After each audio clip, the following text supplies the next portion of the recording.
Elon Musk అయినా, Bill గేట్స్కైనా, Bill క్లింటన్కైనా, నరేంద్ర మోడీకైనా, రేవంత్ రెడ్డికైనా, ఎన్ఎస్ఎస్ స్టూడెంట్కైనా రోజుకి 24 గంటలే ఉంది. నేను ముఖ్యమంత్రి అయినా కాబట్టి నాకు 48 గంటలు పర్ డే లేదు.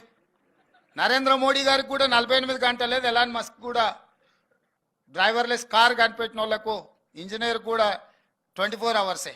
ఈ 24 అవర్స్లో ఎవరికైనా 8 గంటలు పడుకోవడానికో కుటుంబానికి కేటాయించడానికి 8 గంటలు తీసేయండి. 8 గంటల్లో నాన్ ప్రొడక్టివ్ లైఫ్ ఏమంది. ఇంకా మిగిలింది ఎంత? 16 అవర్స్.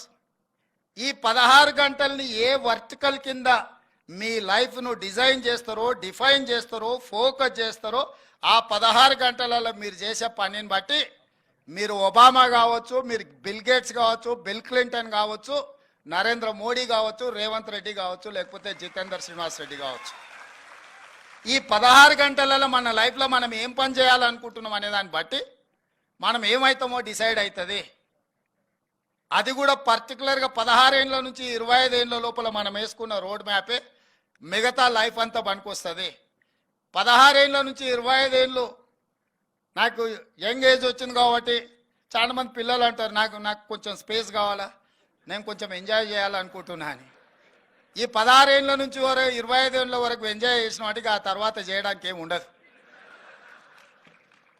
ఈ 16 ఏళ్ళ నుంచి 25 ఏళ్ళ వరకు కష్టపడ్డావు అంటే 25 ఏళ్ళ నుంచి 80 ఏళ్ళ వరకు నీ లైఫ్ అనేది నీ చేతిలో ఉంటుంది. సమాజంలో గౌరవం ఉంటుంది. నిజంగా లైఫ్ ఎంజాయ్ చేయడం అనేది కుటుంబ సభ్యులతో రియల్ జర్నీ అక్కడనే స్టార్ట్ అవుద్ది. కాబట్టి మిత్రులారా, ఇది ఒక మంచి అవకాశం. మన లైఫ్ మన చేతుల్లో ఉంది. మన లైఫ్ని మనం ఎట్లా డిజైన్ చేసుకుంటే, ఎట్లా ఫోకస్ చేసుకుంటే, ఎట్లా రోడ్ మ్యాప్ చేసుకుంటే అట్లా తయారవుతుంది. గొప్ప వ్యక్తులు ఎవ్వరు గొప్ప కుటుంబాల నుంచి రాలే. మీరు ఎవరినైనా తీసుకోండి, ఫ్యూ ఎగ్జాంపుల్స్ ఉండవచ్చు కానీ మ్యాక్సిమం ఎగ్జాంపుల్స్ సామాన్యుల నుంచి, అబ్దుల్ కలాం నుంచి, స్ట్రీట్ లైట్ కింద చదువుకున్న అబ్దుల్ కలాం సైంటిస్ట్ అవ్వడమే కాదు, సైంటిస్ట్ అయిండు కాబట్టి రాష్ట్రపతి అయ్యిండు. సైంటిస్ట్ కాకపోతే రాష్ట్రపతి అయి ఉండేవాడు కాదు. కానీ ఆయన చదువుకునేటప్పుడు రాష్ట్రపతి అవుతాయని ఆయన చదువుకోలే, సైంటిస్ట్ కావాలనుకుని చదివిండు. సైంటిస్ట్ నుంచి రాష్ట్రపతికి అయ్యిండు అబ్దుల్ కలాం. మరి మనం ఎందుకు కాకూడదు? మనం ఎందుకు బాధ్యత నెరవేర్చకూడదు? మనం ఎందుకు మన బాధ్యతల నుంచి మనం పారిపోవాలి? మన స్కూల్లోనో మన గల్లీలోనో గంజాయి అమ్ముతుంటే మనం ఎందుకు మౌనంగా ఉండాలి? మనం ఎందుకు చెప్పకూడదు? మనం ఎందుకు నియంత్రించకూడదు? మన కళ్ళ ముందల్నే సమాజం కూలిపోతుంటే ఇది సామాజిక బాధ్యత కాదా? మాకెందుకు లేనాడు ఆనాడు ఉస్మానియా కాకతీయ యూనివర్సిటీల పిల్లలు, ఓ శ్రీకాంతాచారి, ఓ ఈశాన్ రెడ్డి, ఓ కానిస్టేబుల్ యాదయ్య, కిష్టయ్య, యాదయ్యలు మాకెందుకు లేదు తెలంగాణ వస్తే రాకపోతే రాదు, మేము బాగానే ఉన్నాం అనుకుంటే తెలంగాణ వస్తుండేనా? వాళ్ళందరూ త్యాగాలు చేస్తే ఈరోజు ఈ రాష్ట్రంలో మనం నిటారుగా నిలబడగలిగినాం కదా. రేపు మీరు